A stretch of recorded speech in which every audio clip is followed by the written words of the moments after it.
السلام عليكم ورحمة الله وبركاته. ازيك يا صديقي؟ عامل ايه؟ معانا اول فيديو يا صديقي في سلسلة بيحكي لك عن نفسه على القهوة، ومعنا اول شخصية هارون الرشيد. فسيبك يا صديقي دلوقتي مع هارون الرشيد وهو بيحكي لك حكايته. متنساش تقول لي رأيك في هارون الرشيد في التعليقات يا صديقي. يلا بينا صديقي، يلا بينا.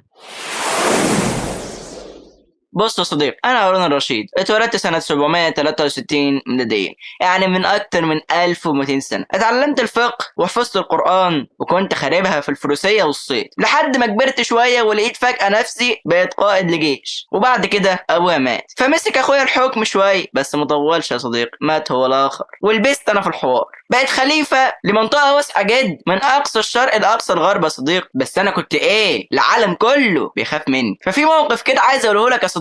كان في واحد كان ملك على الروم، بعت لي وقال لي ايه، الست اللي كانت قبل دي كانت بتديك الجزية، انا اقطعها ورجع الفلوس يا اما السيف بيني وبينك. فرحت انا اتنرفزت بقى ورديت عليه وقلت له من امير المؤمنين لكلب الروم الجواب ما ترى لا ما تسمع. وخدت الجيش وطلعت على الحدود بتاع دولته. راح هو كش خلاص دفع الجزية واكتر منها كمان وربيته، والعالم كله بقى يهاب الخلافة الاسلامية. بغداد في عهدي كانت احسن المدن في العالم، فيها العلماء والشعراء والادباء، وفيها المكاتب وفيها البساتين والجناين. وكنت ببص للسحابة وبقول لها مطري في المكان اللي انت عاوزاه، فكده كده الخراج بتاعك هيجيلي. ده دليل على قوة دولتي واللي انا كنت معلم. بس يا صديقي الحياة مش كلها طرف وفلوس وجواري زي ما الناس كانت متخيلاني.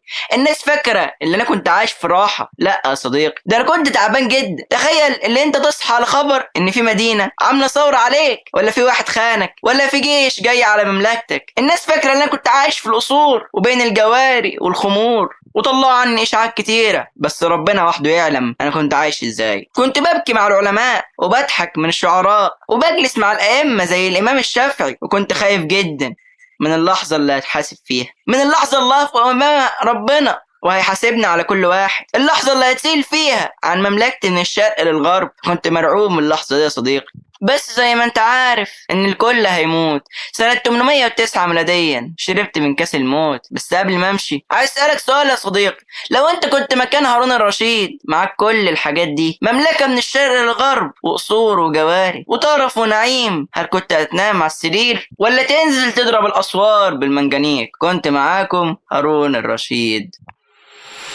وبس كده يا صديقي، ما تنساش تقول لي رايك في التعليقات عن الاسلوب الجديد ده، وتابعنا على قناتنا على الواتساب، الرابط هتلاقيه في وصف الفيديو. وبس كده يا صديقي، جزا الله عنكم الهموم وشرحنا لكم الصدور وصدقاتنا وانقاذكم، فانه الحي القيوم هو يعلم ان فيه يحبكم، فانه علام الغيوب. كان من توفيق فمن الله، وان كان من خطأ فمني ومن الشيطان. والسلام عليكم ورحمة الله وبركاته.